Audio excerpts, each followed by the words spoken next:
नमस्ते दोस्तों। आज सुनिए पत्नी की भावना। आज की शाम एक अजीब सा एहसास लिए हुए है। ऐसा लग रहा है कि फिर वही बेबस शाम जीवन में दस्तक दे रही है, जिसने मुझे हिलाकर रख दिया था। वैसे देखा जाए तो ये एक अजीब बात थी। मैं गायत्री उसी अस्पताल में, उसी बिस्तर पर, उसी केबिन में 10 दिनों से बीमार थी। ये महज इत्तेफाक ही तो था, और क्या था। मगर आंखें धुंधली हो चली थी, क्योंकि आंसुओं ने अपनी जगह बना ली थी। डॉक्टरों के अनुसार मैं 3-4 महीनों से ज्यादा नहीं जीने वाली थी।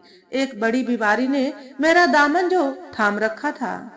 मैं बिस्तर पर लेटी लेटी अपनी जिंदगी के सारे गुजरे पलों को जैसे किसी फिल्म के समान देखने लगी थी। अभी मैंने शादी करके अपने ससुराल में प्रवेश ही किया था कि तरह तरह की बातें होने लगी थी। उस जमाने में भी मेरे बाबूजी ने अच्छी खासी दहेज की रकम दी थी, जिससे सभी की आंखें चौंधियाने लगी थी।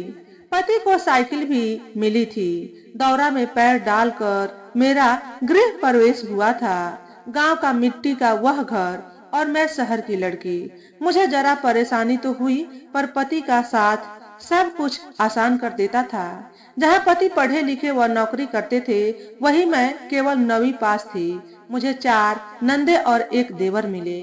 सास नहीं थी। ससुर साक्षात ईश्वर स्वरूप थे। मेरे मन में एक डर घर करता जा रहा था कि मुझे अपनी नंदों के साथ गांव में ही कहीं न रहना पड़े और पति अकेले ही शहर न चले जाएं। ये ईश्वर की कृपा ही तो थी कि मुझे शहर जाने की इजाजत मिल गई। पति से दूर रहने की कल्पना मात्र से भी मैं परेशान हो जाती थी। शहर की रंगीनियों के बीच मैं अपने पति व तीसरी ननद के साथ आकर रहने लगी। नंदों की शादी में पति ने पूर्ण सहयोग दिया। ससुर लड़का खोजकर विवाह तय करते और मेरे पति धन राशि देकर मदद करते थे। मैं बड़ी भाभी होने का फर्ज निभाती गई। बेटी जब तक मायके में रहती है, उसे जिम्मेदारी का एहसास भी नहीं होता, पर शादी होने के पश्चात जैसे वो परिपक्व हो जाती है, एक नए परिवार से खुद का रिश्ता जोड़ने में उसे कुछ समझौते भी करने पड़ते हैं। कई इच्छाओं का त्याग भी करना पड़ता है। जबकि मेरे ससुर जी की सोच सुलझी हुई थी। दुल्हन वही रहेगी जिसके साथ उसकी शादी हुई है। मेरी बेटियों को संभालने की जिम्मेदारी मेरी ही है। बाबूजी शायद पत्नी के बिछोह का दर्द समझ रहे थे। उनका स्वर्गवास 5वें बच्चे के जन्म के समय हुआ था। बाबूजी गांव पर ही सम्मिलित परिवार में रहते थे, जहां उनके बच्चों की देखरेख बड़े भाई की पत्नी किया करती थी। इसलिए नंदे अगर मेरी साड़ी कपड़े में से कुछ मांग बैठती तो मैं ना नहीं कर पाती थी, भले ही वो मेरी पसंदीदा वस्तु क्यों न हो। मुझे अपने पति के साथ रहने का अवसर जो प्राप्त था, इस बात की मैं सदा ही शुक्रगुजार थी। साथ ही देवर भी अपनी पढ़ाई पूरी करने के लिए हमारे साथ रहने लगे। इन सब के दौरान मेरे भी 2 बच्चे हो गए। हर परिवार की तरह हमारे परिवार में भी कुछ उतार चढ़ाव हुए, पर वो समय भी नहीं थमा, गुजर ही गया। तभी अचानक एक मीठी सी आवाज कानों में पड़ी, माताजी, अल्ट्रासाउंड के लिए चलना है। मैं चौंक सी गई। फिर मैंने कहा, ईश्वर न जाने किस गलती की सजा दे रहा है। चलो बिटिया, कहकर मैंने नर्स का हाथ थामा। उसने कहा, माताजी, आप तो बहुत हिम्मत वाली हो। मैं तो औरों को आपका उदाहरण देती हूँ। आपको तो अभी पोते की शादी देखनी है। बातें करते हुए मुझे व्हील चेयर पर बिठाया। एक एक पल जैसे बोझ सा महसूस हो रहा था। मैं चलते हुए सोचने लगी कि अगर पति बीमार हो तो पत्नी अपना धर्म समझकर हर छोटे बड़े फर्ज को निभाती है। पति की सेवा में कुछ भी कसर नहीं छोड़ती है। मगर कोई ये बताए कि क्या पति पत्नी के साथ अपना प्यार, सहानुभूति व उसकी सेवा शुश्रूषा का फर्ज निभा पाता है? उसे पत्नी की सेवा में धर्म क्यों नजर नहीं आता?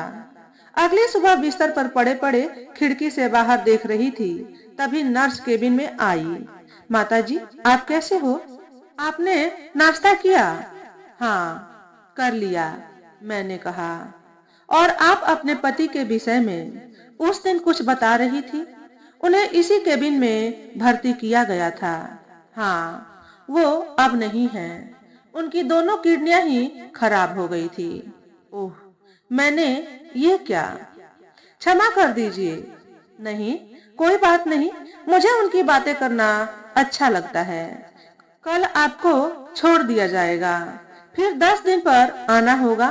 अब आप आराम करिए। नर्स दवा खिलाकर चली गई, पर मेरा मन कुछ बेचैन सा हो रहा था। स्वच्छंद होकर पुराने समय की ओर भटकने लगा। जीवन के दर्पण में सब कुछ साफ साफ नजर आ रहा था। समय मुट्ठी में थामे रेत की तरह फिसल चुका था। मैं जीवन के अनुभवों को बटोरते हुए अपने पति के साथ समय व्यतीत करने लगी। वे मुझसे प्रत्येक कार्य में राय जरूर लेते थे। समय गुजरता गया, बच्चों की शादियां भी हो गई, हम दादा दादी भी बन गए। अभी नौकरी से रिटायर हुए 4-5 महीने ही हुए थे कि उनकी दोनों किडनियां ही खराब हो गई। अब सब कुछ अस्त व्यस्त सा होता दिखने लगा। घर अस्पताल के चक्कर आरंभ हो गए। मैं पल पल एक डर के साथ जीने लगी। पैसा पानी की तरह बहने लगा था। डॉक्टरों ने 3 महीने के लिए वेलोर भेज दिया।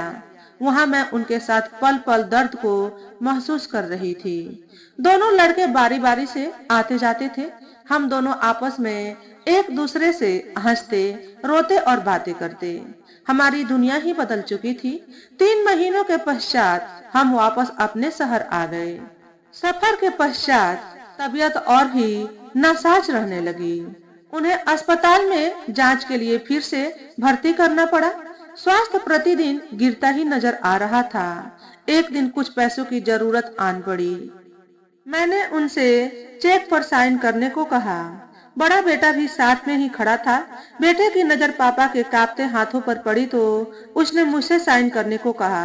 मैंने आगे बढ़कर कलम लेनी चाही, तभी पति ने कहा, हमारा ज्वाइंट अकाउंट नहीं है। इतना सुनते ही मेरे बेटे के क्रोध का ठिकाना ही नहीं रहा।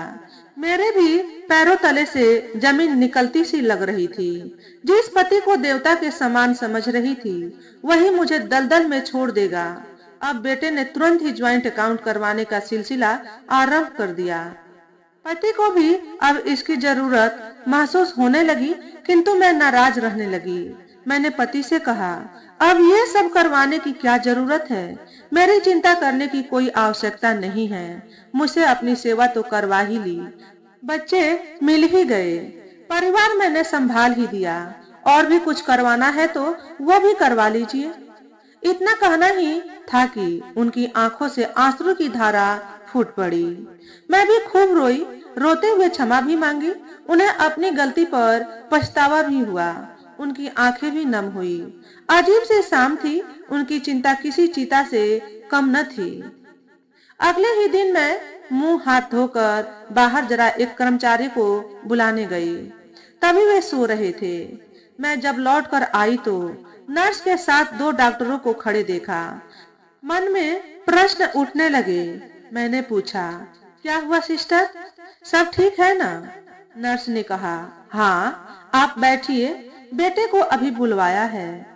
बेटे को क्यों? इतना अभी पूछा ही था कि बेटा सामने आ गया।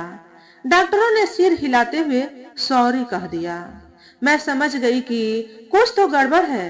मैंने नजदीक आकर उनका हाथ छुआ, उनसे बात करने की कोशिश की, पर जैसे वक्त ही ठहर चुका था। मैं हताश खामोश सी हो गई। मेरी सारी खुशी, अस्तित्व जैसे वायु में विलीन हो गए। आज खुद को असहाय अकेली महसूस करने लगी। 18 दिनों के पश्चात घर में बैंक व कुछ पेपर की चर्चा होने लगी। दोनों बच्चों के सामने एक समस्या आ खड़ी हुई। उन्हें साबित करना था कि मैं ही उनके पिता की पत्नी हूँ। आज मुझे स्वयं के जीवन को धिक्कारने का मन कर रहा था। मैंने जिसके लिए अपना सब कुछ न्यौछावर कर दिया था, वही मेरी पहचान मांग रहा था। मैंने क्रोध में बच्चों से कहा, मुझे रुपए पैसे नहीं चाहिए, जाओ उन्हीं को दे आओ।